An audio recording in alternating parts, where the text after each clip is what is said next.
Shiva news चॅनलमध्ये आपल्या सर्वांचे सहर्ष स्वागत। चला तर पाहूया आजच्या काही घडामोडी।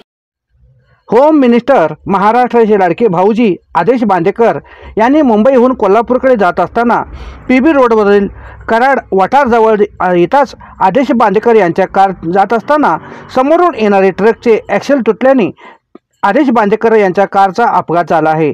या अपघातामुळे आदेश बांदेकर यांची कारची पुढील भाग चक्काचूर झाली आहे, पण सुदैवाने आदेश बांदेकर यांचा परिवार सुखरूप आहेत। दैव बलवत्तर म्हणून कोणालाही दुःखपात झालेली नाही। यामुळे आदेश बांदेकर यांचे पत्नी दैवाचे आभार मानले आहेत। शिवा न्यूजसाठी शिवानंद वशेदार। चॅनलला लाईक व सबस्क्राईब करायला विसरू नका। बेल आयकॉन क्लिक करा।